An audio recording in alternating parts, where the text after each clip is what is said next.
What if the multivitamin sitting in your medicine cabinet right now, the one you've been taking faithfully for years, has never actually been shown to protect your health in any large clinical trial? Today, I want to show you exactly why that's the case and what to actually replace your multivitamin with instead. And no, it's not different foods. Let me start with the core problem of this situation that is ubiquitous in the health and wellness industry.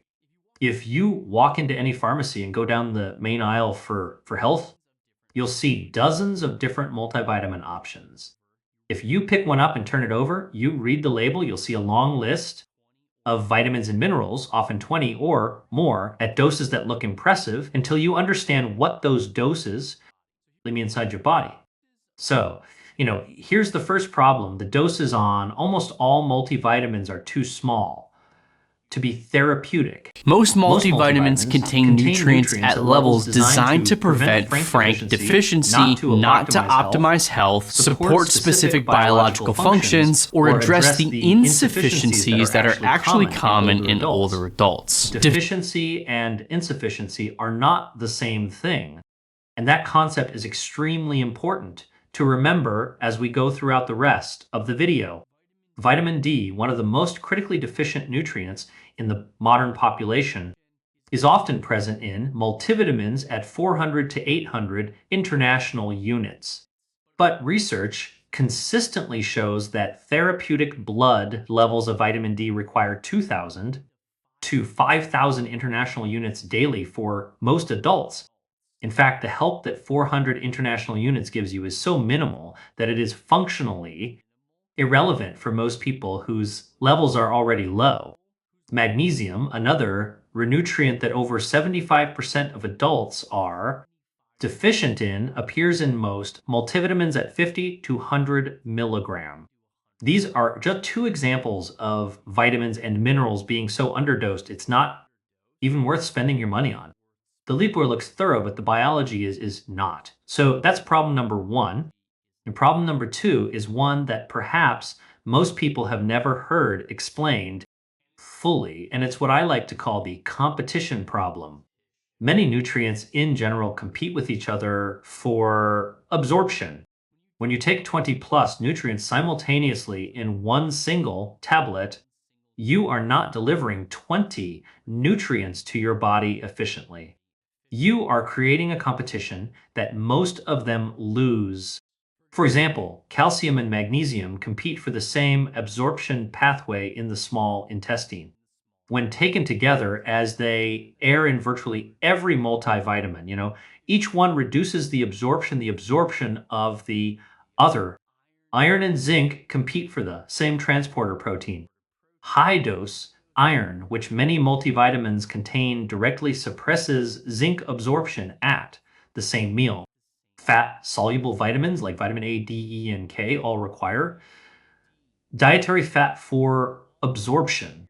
When taken in a tablet with a glass of water on an empty stomach, as most people take their multivitamin in the morning or at night, fat soluble vitamin absorption is dramatically reduced.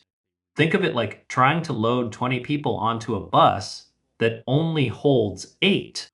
Everyone technically gets on, but most of them don't have a seat. Now, here's the finding that I think settles this debate, and it comes from some of the most rigorous supplement evidence that's ever been tested. A landmark meta analysis published in the Annals of Internal Medicine reviewed the evidence on multivitamin supplement and concluded that multivitamin use produced no meaningful reduction in cardiovascular disease, cancer, cognitive decline, or all-cause mortality in generally healthy adults. No meaningful reduction.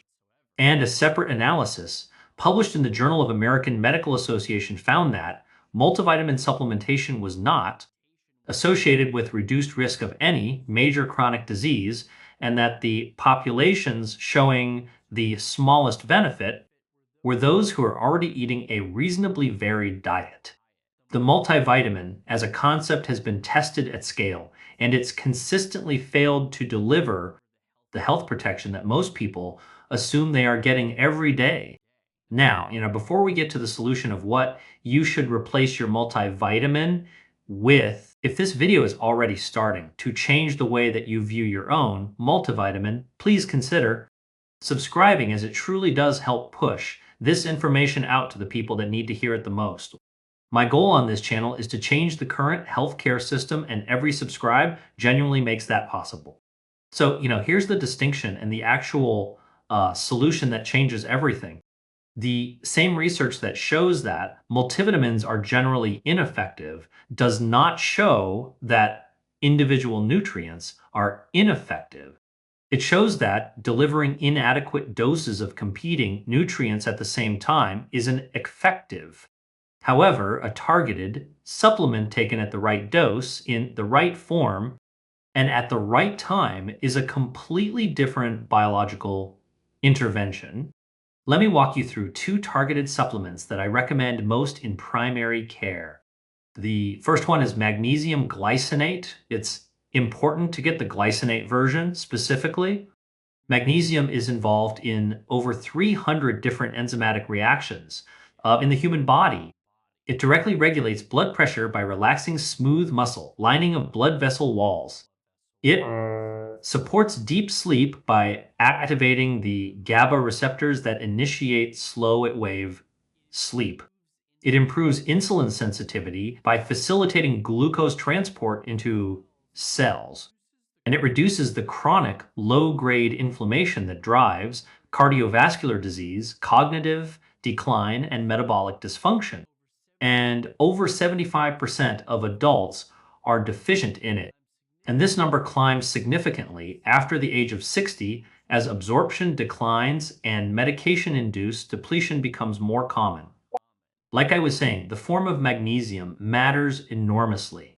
Magnesium glycinate is the gold standard that I like to use, but magnesium threonate can also be really helpful if you struggle with a lot of cognitive decline or brain fog. Therapeutic doses is between 2 and 400 milligrams of elemental magnesium per day. The second targeted supplement that I recommend to nearly every patient is vitamin D3 with K2. Vitamin D deficiency affects an estimated 50% of American adults. And vitamin D insufficiency is significantly higher, somewhere around 80%. In adults over 60, both of these numbers climb even higher. And the consequences of vitamin D insufficiency or deficiency are not subtle. Low vitamin D is independently associated with the increased risk of cardiovascular disease, osteoporosis, immune dysfunction, depression, cognitive decline, and all-cause mortality. It regulates the expression of over 1,000 genes throughout the body. The 400 to 800 IUs present in most multivitamins does almost nothing for someone whose blood level is already low. Research shows consistently that moving vitamin D levels from deficient to optimal ranges requires 2,000 to 5,000 of vitamin D3 daily. But here's the detail about vitamin D3 that most people aren't quite familiar with. Vitamin D should never be taken without K2 as well, and here's why. Vitamin D increases calcium absorption from the gut. This is the intended effect. But without vitamin K2, specifically the MK7 form, that calcium does not reliably end up in bones where it belongs. It actually deposits in arteries and soft tissue instead, leading to plaque formation. Plaque formation is obviously not good. Vitamin K2 activates the proteins that direct calcium into bone away from arterial walls.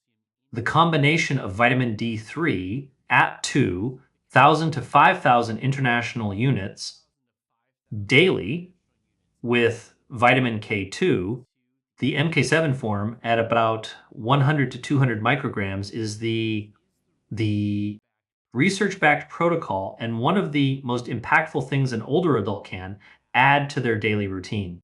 Finally, an intelligent heart acquires knowledge, and the ear of the wise seeks knowledge. This is from the book of Proverbs, chapter 18, verse 15.